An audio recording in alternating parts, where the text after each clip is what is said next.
Okay, bismillahirrahmanirrahim. Assalamualaikum warahmatullahi wabarakatuh.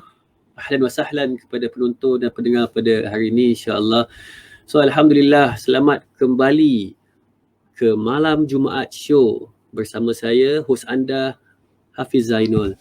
So, alhamdulillah, kita dah masuk ke edisi Ramadan yang kedua, dan tajuk kita pada malam ini ialah Sunnah-Sunnah Aidilfitri. Alhamdulillah.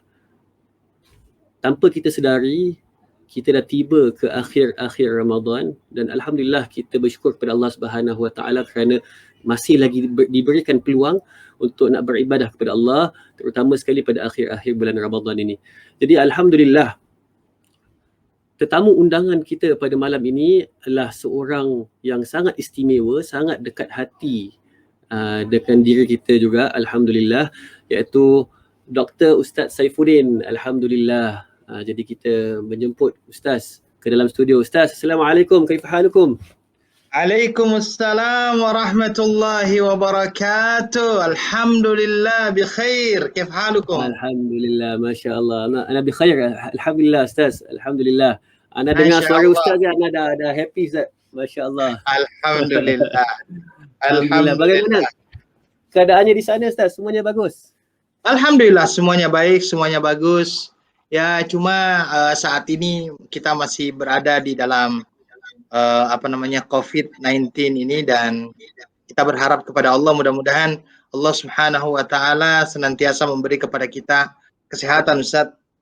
Amin, amin. Insyaallah. Ya. Dan tetap jaga kesehatan, insyaallah. Amin, insya-Allah. Jadi siaran kita pada malam ini dia adalah siaran sempadan Ustaz. Jadi ya, Ustaz sekarang berada di Indonesia, di Batam. Alhamdulillah, kita bersyukur atas nikmat Allah berikan. Lintas negara. Betul. Alhamdulillah, alhamdulillah. Jadi Ustaz, alhamdulillah, topik kita pada malam ini adalah topik yang kita katakan straightforward lah Ustaz. Kita nak bincangkan mengenai sunnah-sunnah Aidilfitri. Memandangkan malam ini dah tiba ke malam ke-25, alhamdulillah, kita ada saki-baki malam sedikit untuk kita nak beribadah kepada Allah Subhanahu Wa Taala. Jadi mungkin Ustaz boleh kongsikan bersama kita ataupun kepada penonton-penonton yang bersama kita pada malam ini, ramai daripada kita tak tahu perasaan kita macam mana ni Ustaz. Kita tak tahu nak rasa sedih ke, nak rasa gembira ke, kerana Ramadan dah nak tinggalkan kita tak lama lagi. Jadi soalan saya yang pertama, mungkin Ustaz boleh kongsikan mengenai surah Al-Baqarah ayat 185, di mana Allah mengatakan walitukmilul iddah walitukmilul iddata walitukabbirullaha ala ma hadakum.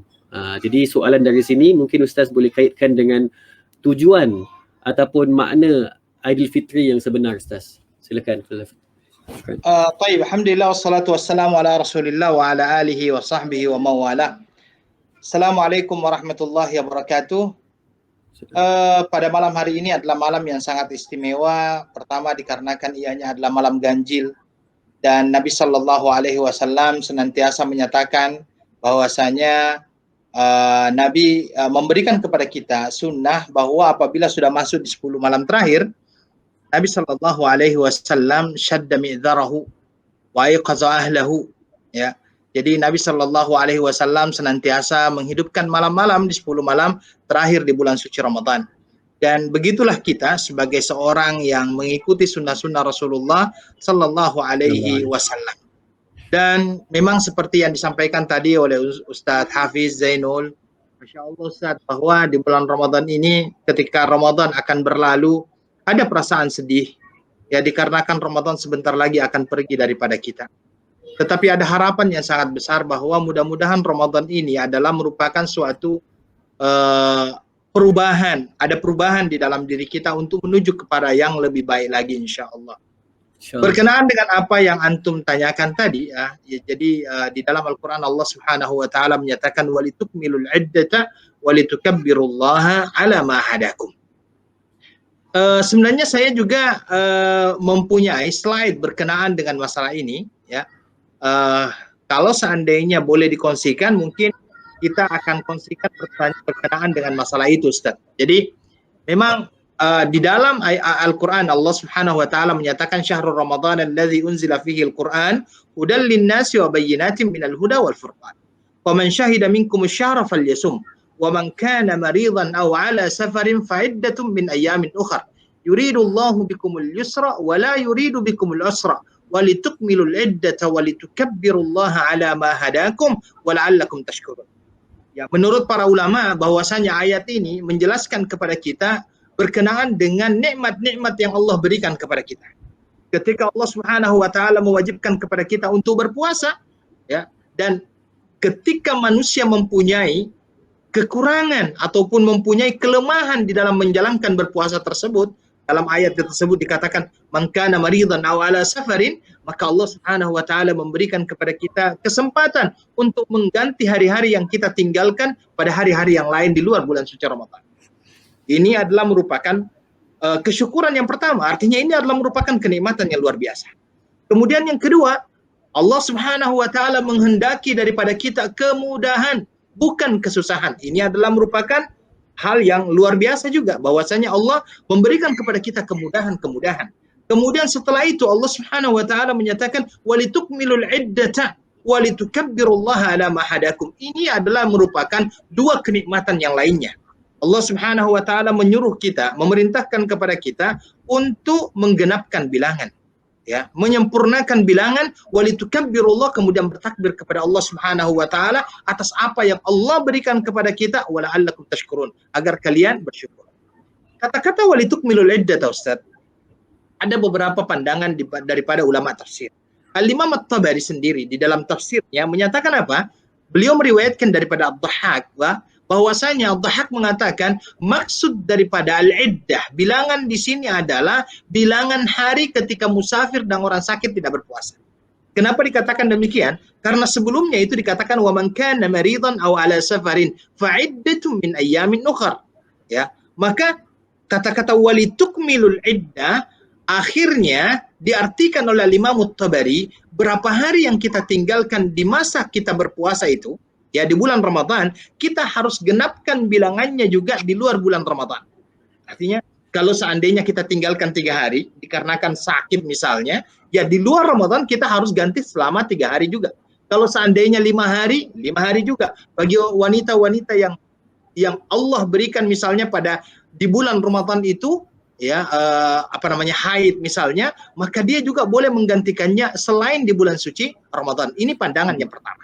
Ya, ini pandangan yang pertama. Karena itulah salah seorang ulama yang lainnya, ulama tafsir yang lainnya mengatakan apa? Ini sebenarnya adalah merupakan penjelasan dari Allah bagi orang-orang yang ragu-ragu. Ragu-ragu, mungkin ada orang yang bertanya begini, Ustaz, ini berapa hari sih saya harus ganti? Berapa hari saya harus ganti puasa saya? Maka Allah Subhanahu wa taala menyatakan walitukmilul iddah. Ini pandangan kedua, dan ini adalah penafsiran daripada Syekh Sa'di. Penafsiran yang ketiga, ya, mungkin dilanjutkan next slide insyaallah.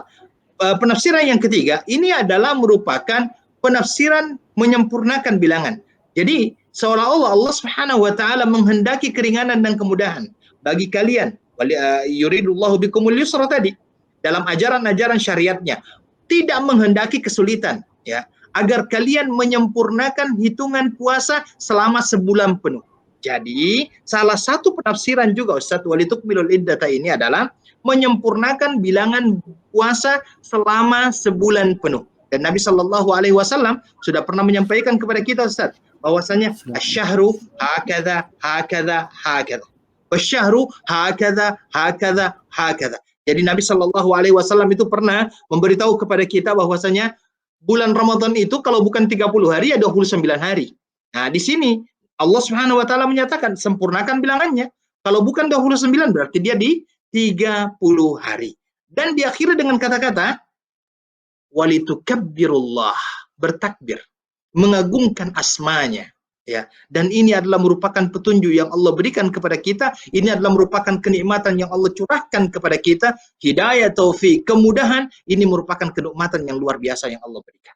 Nah, ini mungkin arti daripada walitukmilul iddah, Ustaz.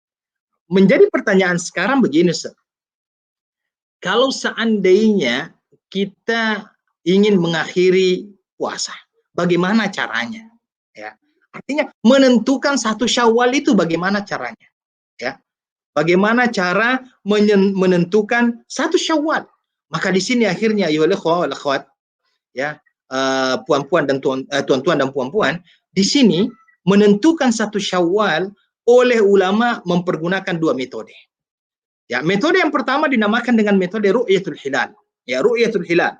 Kemudian kita juga tidak bisa menutup mata bahwasanya banyak juga ulama-ulama sekarang yang mempergunakan metode hisab, ya, mempergunakan metode hisab. Metode ru'ya yaitu apa? Dengan bagaimana? Melihat hilal di tanggal 29 Ramadan. Hilal Syawal di tanggal 29 Ramadan. Ya, metode itu metode. Ya, metode cara, ya, dengan cara ru'yah. Jadi yang pertama itu adalah apa? Melihat hilal, ya, melihat hilal di tanggal 29 Ramadan. Artinya hilal Syawal ini, hilal Syawal. Kalau seandainya dia tidak terlihat, maka misalnya tertutup oleh awan, maka digenapkan bilangan Ramadan menjadi 30 hari. Kalau setelah 30 hari otomatis satu Syawal selanjutnya. Ini metode yang pertama. Metode yang kedua, cara yang kedua adalah dengan hisab. Dan ini yang banyak dipakai sekarang di negara-negara Islam, menghitung pergerakan posisi hilal Syawal ini di akhir bulan untuk menentukan awal bulan, khusus seperti Syawal ini. Ini metode hisab. Apakah kedua-duanya mempunyai dalil? Karena biasanya kalau seandainya kita berbicara seperti ini, Ustaz, kan biasanya kita ditanya, apa sih dalilnya? Betul tak, Ustaz? Ya, apa dalilnya? Ya, maka di sini semuanya mempunyai dalil, Ustaz. Orang-orang yang berpegang dengan cara ru'yah ini, ya, dalilnya adalah apa? Sumu li ru'yatihi wa aftiru li ru'yatihi. Ya, next slide mungkin, Ustaz. Sumu li ru'yatihi wa aftiru li ru'yatihi. Wa ana birru'yati awwal zuhuril qamar ba'da zawal. Jadi ini adalah dalil yang menggunakan ru'yatul hilal ini. Jadi di dalam hadis Nabi Shallallahu Alaihi Wasallam menyatakan apa? Berpuasalah karena melihat bulan. Wa aftiru, ya, wa aftiru berbuka. Berbuka di sini maknanya masuknya Idul Fitri. Li ru'yatihi, tidak berpuasa lagi. Li ru'yatihi karena juga melihat bulan, ya, melihat bulan. Dan yang dimaksud dengan ru'ya di sini awal munculnya bulan tersebut, yaitu hilal itu. Ini dalil yang menggunakan ru'yah. Salah satu juga dalil yang sangat-sangat kita sangat-sangat kita hafalkan itu, Ustaz, adalah tentang seorang Badui yang datang kepada Nabi Shallallahu Alaihi Wasallam di awal puasa itu, Ustaz, ya. Dia mengatakan, Inni ra'aitul hilala ya Rasulullah. Saya sudah melihat yang namanya hilal ya Rasulullah. Nabi hanya bertanya kepada dia, Atasyhadu an la ilaha illallah, Atasyhadu anna Muhammadar Rasulullah. Kata dia, ya. Kata Nabi Shallallahu Alaihi Wasallam, ya Bilal, falyuazzib bin nasi falyasumu ghadan. Ya, jadi kamu sudah melihat hilal, besok kita puasa. Begitu juga dengan Syawal. Kalau seandainya memang sudah terlihat bulan, maka besoknya otomatis adalah satu Syawal. Oke, ini adalah yang menggunakan ru'yah. Mungkin slide-nya selanjutnya, Ustaz. Oke, sedangkan sekarang kita bertanya, yang mempergunakan hisab ini ada nggak dalilnya? Karena jangan sampai dalilnya adalah dalil yang tidak ada gitu kan. Maka ulama yang menggunakan hisab ini mempergunakan dalil pertama surah Ar-Rahman, Ustaz. Ayat yang kelima. Kalau tidak salah ayatnya berbunyi begini. Asy-syamsu wal qamaru bihusban. Jadi syams, matahari dan bulan itu adalah ada perhitungan di dalamnya. Kemudian di dalam surah Yunus, ya, surah Yunus ayat yang kelima, Allah Subhanahu wa taala menyatakan huwallazi ja'ala asy-syamsa dhiya'an wal qamara nuran wa qaddarahu manazila. Nah, ini yang terpenting, Ustaz. Lita'lamu adadas sinina wal hisab. Agar kalian mengetahui perhitungan tahun, ya, dan bilangan. Ini yang dijadikan sebagai dalil yang menggunakan hisab. Kemudian ditambah lagi, ya, ditambah lagi dengan hadis, ya, bahwasanya Nabi Shallallahu Alaihi Wasallam menyatakan, la tasumu, jangan kalian berpuasa hatta tarawul hilal, sampai kalian melihat hilal. Wala tuftiru, dan jangan kalian berbuka hatta taraw, sampai kalian melihat hilal. Fa'in ughmi alaikum faqdurulah. Kalau seandainya terhalang, maka kira-kiralah. Kata-kata kira-kira ini mengarah kepada penggunaan hisab, ya. Dan ayolah wal akhwat, disadari atau tidak, dalam keseharian kita sebenarnya kita sudah lama mempergunakan hisab, Ustaz. Dalam keseharian kita sudah lama mempergunakan hisab. Contoh, Ustaz, ya, contoh, orang kalau ditanya sekarang, buka pukul berapa? Ya, kalau ditanya Ustaz, buka pukul berapa? Apa jawaban dia? 7 lewat lewat 8 menit misalnya. 7 lewat 8 menit. Istilahnya kalau seandainya ditanya 78 menit, tidak perlu lagi kita melihat oh matahari sudah tenggelam kah atau belum. Begitu juga kalau seandainya imsak Ustaz. Azan subuh. Pukul berapa azan subuh? Pukul 5.38 misalnya. Itu langsung kita katakan demikian. Berarti selama ini kita sudah melihat mempergunakan hilal tanpa kita sadari sebenarnya. Mempergunakan hisab tanpa kita sadari. Zuhur, asar, maghrib, kita tidak pernah lagi zuhur. Bila zuhur, oke, ambil tongkat dulu, kemudian keluar misalnya kan. Ukur, apa lagi seperti itu. Tapi biasanya kita langsung menyebutkan jam. Jadi kita sudah mempergunakan yang namanya hisab. Tetapi kalau ditanya mana yang lebih afdol, bagi saya mungkin, bagi saya pribadi Ustaz ya, kita kembali kepada ru'ya dulu karena itu yang dianjurkan oleh Nabi Shallallahu Alaihi Wasallam. Tetapi kalau seandainya memang tidak, hisab bisa menjadi alternatif. Wallahu taala. Nah, itu saya kira Ustaz walitukmilul iddah itu. Ya, walitukmilul iddah. Jadi Ustaz, Masya Allah, itu satu penerangan yang jelas. Jadi untuk kita nak nak masuk dalam perayaan Eid ataupun Syawal itu sendiri Ustaz, mungkin tadi yang Ustaz ada kongsikan mengenai walitukabbirullaha ala ma hadakum tadi Ustaz. Jadi itu kira itu memang peluang kita untuk nak membesarkan Allah Ustaz macam betul-betul kita dah sampai ke ambang Syawal untuk kita nak betul-betul mengagungkan Allah Subhanahu Wa Taala. Kerana kadang-kadang kita bila dah masuk hari raya Ustaz, kita punya tumpuan dah lain. Tumpuan kita dekat kita nak makan makanan apa, nak makan rendang ke, nak makan lodi ke Ustaz. Masya-Allah. Masya-Allah. Jadi kalau gitu Ustaz, mungkin Ustaz boleh kongsikan sunnah-sunnah pagi raya Ustaz. Jadi apakah sunnah-sunnah yang dianjurkan untuk kita nak melakukan pada hari pagi raya Ustaz? Insya-Allah. Pada pagi hari raya ya. Tapi sebelum itu Ustaz, saya ingin sedikit sebelum saya masuk ke situ ya. Saya ingin kongsi sedikit Ustaz berkenaan dengan ini. Kita itu biasanya berbeda Ustaz. Berbeda antara satu negara dengan negara yang lainnya dalam melaksanakan Idul Fitri ya, Idul Fitri. Karena saya terus terang Ustaz, saya punya cerita yang agak lucu Ustaz. Ya. Saya. Jadi saya balik itu dari waktu itu saya umroh, kemudian kebetulan saya umroh itu balik di malam hari raya Idul Fitri. Ya, dari Mekah, dari Jeddah itu saya terbang, kemudian sampai di Singapura Ustaz, orang sudah raya. Ya. Saya sempat ke Muhammadiyah waktu itu di hari awal Syawal Ustaz, saya sempat ke Muhammadiyah ketemu dengan almarhum Ustaz Abdul Salam. Saya salam beliau dengan anak beliau Ustaz Salman waktu itu. Kemudian setelah itu saya balik ke Batam Ustaz. Ya. Sampai di Batam, ternyata orang-orang Batam ini masih puasa. Jadi ada perbedaan. Ada perbedaan. Di Singapura sudah, tapi di sini belum.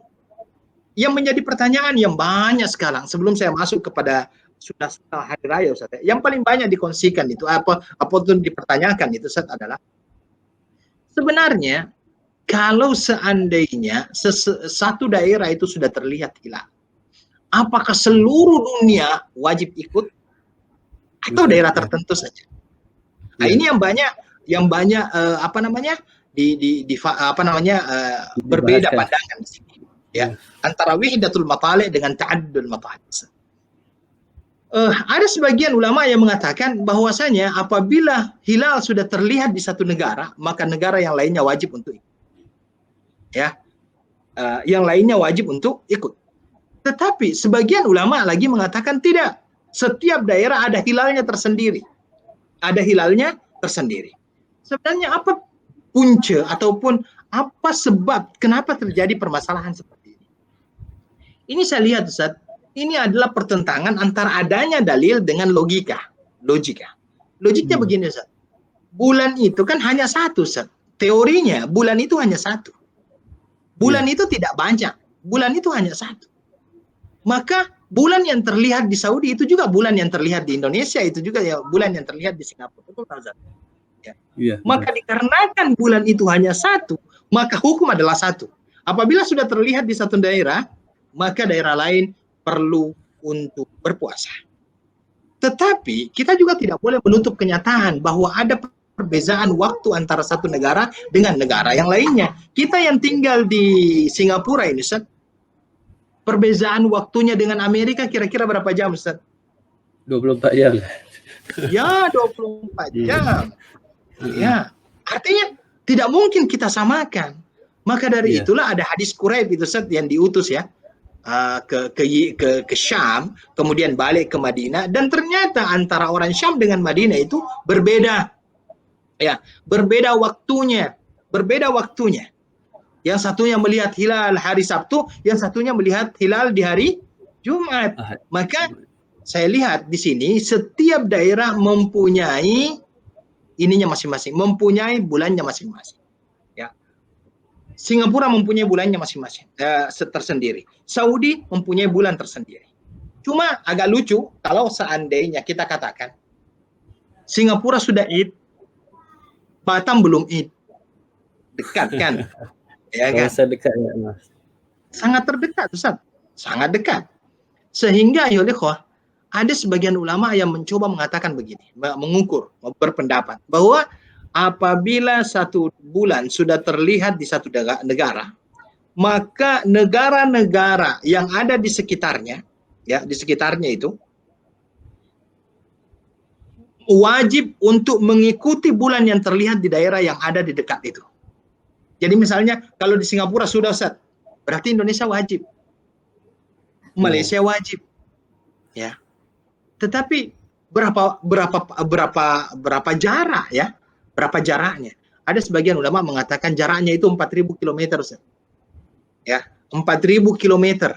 Jadi kalau seandainya misalnya di Singapura ke kanan 4.000, ke kiri 4.000, ke utara, selatan itu 4.000. Itu yang wajib untuk berpuasa. Wallahu taala alam.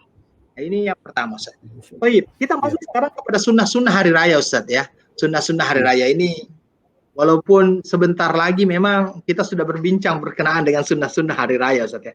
Dan ini memang sangat perlu untuk kita pelajari. Yang pertama sekali, Ustaz, bahwasanya di dalam hari raya ini adalah merupakan hari Id bagi kita semuanya.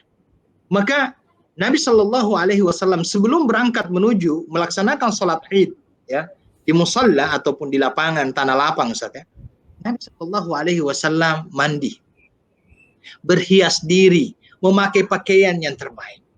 Dan itu dijelaskan oleh Nafi bahwa bahwasanya Abdullah bin Umar radhiyallahu anhuma kana yaktasilu yaumal fitr qabla an yaqdu ila al-musalla. Bahwasanya Ibnu Umar itu senantiasa mandi pada hari raya Idul Fitri sebelum dia berangkat ke tempat sholat. Ya, dan itu mengikut dari apa yang dilihat dari Nabi Shallallahu Alaihi Wasallam. Oke. Kemudian berhias diri, memakai pakaian yang terbaik pada hari itu. Bahkan dikatakan bahwasanya kana lin Nabi Shallallahu Alaihi Wasallam jubbah yalbasuha lil idaini wa yaumil jum'ah. Nabi itu mempunyai pakaian khusus yang biasa Nabi pakai khusus untuk dua hari Id, Idul Fitri dengan Idul Adha dan hari Jumat. Dan ini menunjukkan bahwasanya pakaian yang terbaik yang kita pakai pada hari itu, Ustaz. Jadi tidak salah kalau seandainya kita beli baju baru, Ustaz ya. Kalau ada yang nak beli baju baru ya tak salah juga, karena memang itu adalah sesuatu yang juga dicontohkan oleh Rasulullah Sallallahu Alaihi Wasallam. Ini yang kedua. Yang ketiga, ya akhwat, ini ada ada kebiasaan Nabi Shallallahu Alaihi Wasallam untuk makan sebelum salat Idul Fitri. Makan sebelum salat Idul Fitri. Kenapa? Sebenarnya Nabi Shallallahu Alaihi Wasallam mencontohkan makan sebelum salat Idul Fitri ini, menurut para ulama, sunnah ini adalah sunnah yang memberikan keterangan kepada khalayak ramai bahwa hari itu sudah bukan lagi hari berpuasa. Karena kan sebulan lebih kita berpuasa, sebulan kita berpuasa, ya, sebulan 29 atau 30 hari Ustaz berpuasa. Maka di hari raya Idul Fitri itu Nabi Shallallahu Alaihi Wasallam pagi harinya makan dulu. Untuk apa? Untuk memberitahu kepada sahabat-sahabatnya hari ini sudah tidak boleh berpuasa dan bahkan diharamkan untuk berpuasa di hari raya Idul Fitri. Maka Nabi Shallallahu Alaihi Wasallam ini makan dulu sebelum berangkat sholat Idul Fitri. Dalam hadis dikatakan, karena Rasulullah sallallahu alaihi wasallam la yaqdu yaumal fitri hatta ya'kul. Nabi sallallahu alaihi wasallam itu tidak berangkat menuju kepada tempat salat Idul Fitri sebelum dia makan. Berbeza kalau seandainya salat Idul Adha. Idul Adha dikatakan wala ya'kulu yaumal adha hatta yarji' fa ya'kulu min udhiyatihi. Berbeda dengan kalau seandainya Idul Adha. Idul Adha Nabi sallallahu alaihi wasallam tidak makan dulu. Biasanya ada orang yang mengatakan berpuasa. Ini bukan puasa, Ustaz. Ini bukan puasa. Sunnah Nabi untuk tidak makan dulu sebelum berangkat pada waktu hari raya Idul Adha. Sampai akhirnya balik, baru Nabi menyembelih kambing dan memakan daging daripada kambingnya. Ini adalah yang ketiga. Yang keempat adalah bertakbir dari rumah menuju tempat sholat. Dan takbir ini adalah takbir yang dilakukan sendiri-sendiri. Dari mungkin kalau Ustaz Hafiz tinggal di mana, Ustaz? Saya di Singapura. Enggak, ya di Singapura tinggal di mana, Ustaz? Di kawasan Punggol, Ustaz. Oh, Punggul ya. Mungkin dari Punggul nanti kan Ustaz Hafiz keluar dari rumah Punggul mau menuju ke Muhammadiyah untuk melaksanakan sholat misalnya sambil takbir Allahu Akbar Allah. Ini yang disunnahkan oleh Nabi Sallallahu Alaihi Wasallam. Keluar rumah, takbir, menuju kemana? Ke tempat kita melaksanakan sholat. Ya, menuju ke tempat kita melaksanakan sholat, bertakbir. Ya. Dan maka dari itulah Nabi Sallallahu Alaihi Wasallam sampaikan, disampaikan oleh sahabatnya bagaimana kebiasaan Nabi Sallallahu Alaihi Wasallam di hari raya tersebut. Di dalam hadis dikatakan, "Kana sallallahu alaihi wasallam yakhruju yaumal fitr fa yukabbir hatta ya'ti al-musalla." Nabi itu ketika dia keluar rumahnya pada waktu hari raya Idul Fitri, maka dia bertakbir. Dia bertakbir sampai dia datang ke tempat dia melaksanakan salat. Wa hatta yaqdi as-salah. Bahkan sampai selesai salat. Fa idza qudiya as-salah qata'a at-takbir. Setelah salat selesai, Nabi berhenti takbir. Jadi sepanjang perjalanan, dan ini adalah makna tadi Ustaz, walitukabbirullaha ala ma hadakum. Bertakbir, ya, bertakbir. Walitukabbirullaha ala ma hadakum. Kita bertakbir terhadap hidayah yang Allah berikan kepada kita. Hidayah kita menjalankan yang namanya ibadah puasa, hidayah dikarenakan kita bisa qiyamul lail. Siam kita, qiyam kita. Ini hidayah yang Allah berikan kepada kita.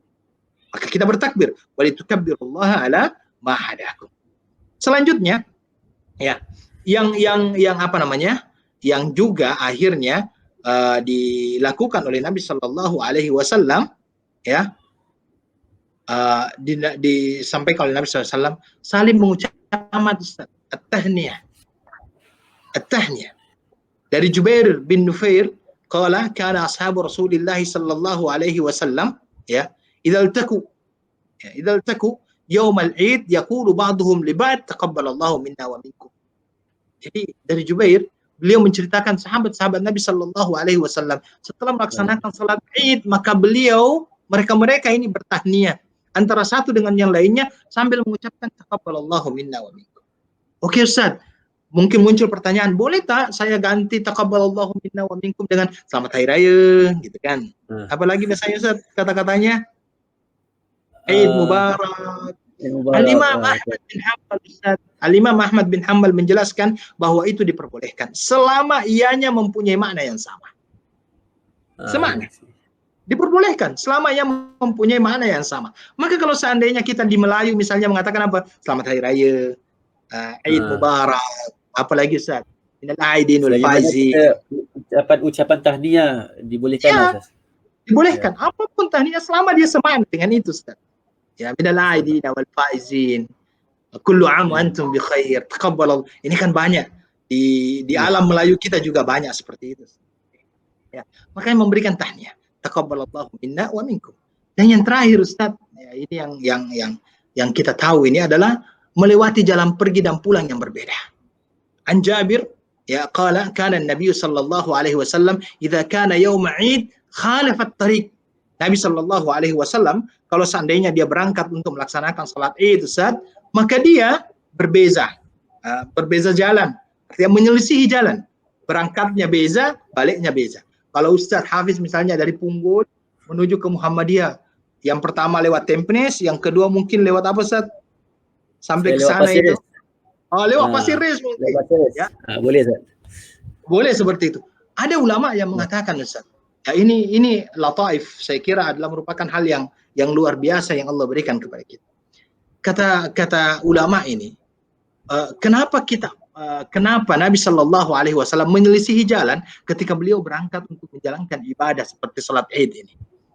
Beliau mengatakan bahwa setiap tempat yang kita jalani, yang kita tempati, yang kita lalui pada hari kiamat akan bersaksi atas kita terhadap amalan yang kita lakukan. Dan ini juga lah akhirnya para ulama ketika menjelaskan, ada biasanya kan orang kalau sholat fardu Ustaz ya, pas sholat sunnahnya dia pindah tempat Ustaz ya. Dia pindah tempat. Menurut ulama, ini salah satu hikmahnya adalah karena tempat-tempat di mana kita sujud pada hari kiamat semuanya akan memberikan kesaksian di hadapan Allah Subhanahu wa taala. Dan inilah salah satu makna yang disampaikan oleh Syekh Muhammad bin Shalih Al-Utsaimin ketika dia menjelaskan ataupun menafsirkan ayat yaumaidin tuhadditsu akhbaraha. Lianna rabbaka awhalaha. Yaumaidin tuhadditsu akhbaraha. Alam semesta ini akan berbicara, bersaksi di hadapan Allah Subhanahu wa taala. Mudah-mudahan ketika antum berangkat ke Muhammadiyah melalui Tampines itu akan bersaksi di hadapan Allah nanti. Balik melalui Pasir Ris pun nanti akan bersaksi di hadapan Allah bahwa kita menjalankan qurbah kepada Allah, ibadah kepada Allah, mendekatkan diri kepada Allah, ibadah kepada Allah dengan jalan yang berbeda. Wallahu taala. Ustaz, bagaimana kira itu contohnya kalau contohnya kita tidak diberikan keizinan untuk pergi menunaikan solat di lapangan ataupun di Muhammadiyah. Apa cara terbaik untuk kita nak laksanakan di rumah Ustaz? Kononnya kalau kita masjid tutup dan sebagainya. Silakan dilaksanakan di rumah Ustaz. Mungkin kalau saya pribadi Ustaz melihatnya, kumpulkan keluarga ya. Keluarga kita terdiri dari ayah, anak, ibu, kemudian mungkin kalau ada nenek misalnya kan, atau ya, kita sholat bersama, kita jadi imam, kemudian kita sampaikan khutbah padanya, dan itu diperbolehkan. Ulama sudah menjelaskan seperti itu. Silahkan, ya silahkan. Jadi apalagi sekarang kan sudah ada sedikit kelonggaran Ustaz ya, sudah boleh berkunjung kan. Mungkin satu keluarga berkumpul, ada 10 orang misalnya dalam satu rumah, pilih rumah siapa misalnya, kemudian setelah itu lebih 8 orang sekarang. 8 orang boleh. Kalau seandainya 8 orang boleh Ustaz, Masya Allah. Satu jadi imam, kemudian setelah itu khatib boleh dengan membaca Ustaz. Dan itu semuanya diperbolehkan. Khutbah ringkas pun dah memadai Ustaz Khutbah ringkas pun memadai. Yang penting rukun-rukun khutbah sudah tercapai Ustaz. Masya Allah. Insyaallah. Yuridullahu bikumul yusra Ustaz, wala yuridu bikumul usra. Iya betul. Allah menghendaki kemudahan. Menghendaki yang namanya kesusahan. Iya, alhamdulillah. Ustaz, mungkin alhamdulillah kita dah tiba ke soalan saya yang terakhir sebelum kita tutup majlis kita pada malam ni insya-Allah Ustaz. Mungkin Ustaz boleh kongsikan dengan penonton atau pendengar kita pada malam ini secara ringkas mengenai puasa 6 pada bulan Syawal tu Ustaz. Mungkin ramai yang dah semangat nak teruskan puasa pada bulan 6 Syawal kan Ustaz. Jadi cara dia bagaimana Ustaz? Kita nak kena puasa terus ke nak kena contohnya nak kena qada dulu baru kita boleh puasa ke macam mana Ustaz? Mungkin ada ramai. Alhamdulillah wassalatu wassalamu ala Rasulillah. Ulama dalam hal ini berbeza sebenarnya Ustaz ya, berbeza. Tetapi kalau seandainya dia mampu untuk melaksanakan qada dengan puasa 6 di 1 bulan itu, saya kira itu lebih baik. Tetapi kalau seandainya dia tidak mampu, maka mungkin dia berpuasa 6 ya, qadanya di lain bulan, insya-Allah itu juga diperbolehkan. Wallahu taala alam.